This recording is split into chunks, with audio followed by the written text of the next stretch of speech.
Hello, everybody. So I'm just want to pop in quickly with a quick message between calls about the art of valuing your work.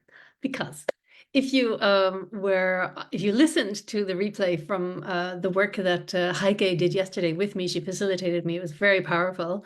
And it shifted me. And it's interesting then I just work with a client and same topic. And that's the way it works. And I thought, okay, it's time for me to share a message on this about valuing our work. Because if you're not getting the result that you want from your work out there, instead of looking out there, look inside of you and think about, are you valuing your work enough? And you might say, yeah, I know it's powerful. I know it really works. But no, are you really understanding the immense value? And are you able to speak about the immense value of it? And are you advocating for yourself? Are you out there sharing? Yeah.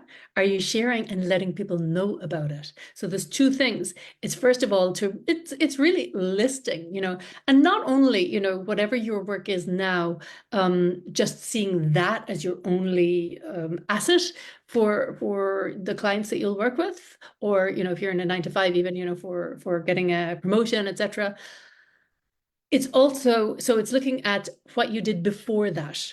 Don't underestimate the experience and the learnings and the skills that are transferable, because I bet you that you're using, oh my God, there's a drill going next door, sorry. I hope you couldn't hear that.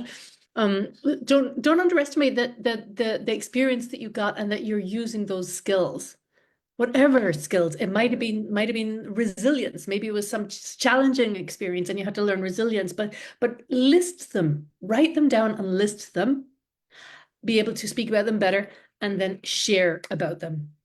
Yeah. So on that note, I'm going to demonstrate it. For my work, what I do with clients, I work with leaders and those aspiring to be leaders. And by the way, we're all leaders, but many of us don't recognize that. You've got to be in your role, either in your 9 to 5 job or in your work. You've got to be a leader. You've got to take the lead and to say, and so that people will trust you and will follow and say, hey, you know what? I can really help you. I know that my work really works. I know that if I've got a client who's committed and who wants to get the result and who's committed to working with me, and the client recognizes that they're up against a saboteur. Because when we rise, there is something in the back of our brain that's going to try and pull us back to playing small, because change is difficult for human. That's human behavior. So we will try to drag us back and tell us things that are not true. And so being aware of that, it might even suggest that the person that we're working with, we cannot trust them, might hide from them. That's all forms of sabotage. But if you're aware of that and you can say, that's what's happening. I'm feeling so uncomfortable. I'm feeling such resistance here, but that's the tunnel I got to go through to get to the other side. And if you can recognize that, I can help you. If you trust me, we can really go far. If you're willing to put in the effort and to make habit changes, to have a structure where you're committing to consistent habit change. And not only that, to really buying into an exciting vision for your future. Some goal will always identify a goal to work towards. And that's the work we're going to be doing together. Yeah. And continuing to. And sometimes it's going to feel uncomfortable. And that's totally part of the messy middle process. And then you get to the other side and you look back and go, wow, I'm not the same person that I was. It might involve you making life-changing decisions.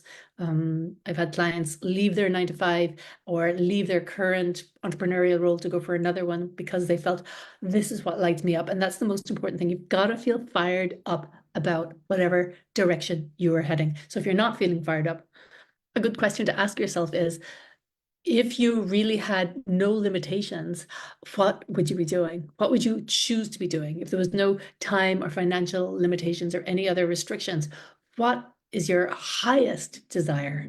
Yeah, think about that. And you might be thinking, yeah, but that's not possible. Well, maybe it is. Maybe to a degree it is. And that is the power of great coaching, to help you to see outside the box, to see things from a different angle, and to find that inner strength and confidence. Because You have it. We all have it. And that's the power of a great coach, is to help you to tap into that, to find that inside of you, and to use that courage.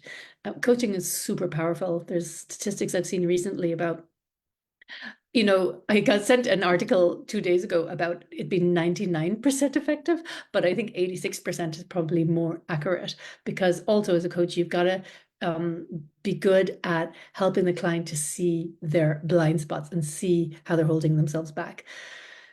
And if they trust you, then you can really go far. You can really go far, and you can fly, basically.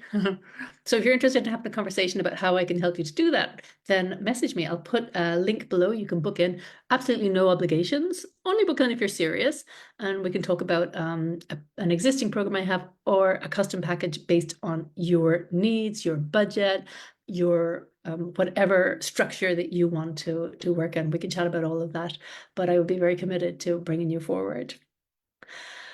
Hope that served you. Sending you love, and let me know if you've got any questions in my DMs. Bye.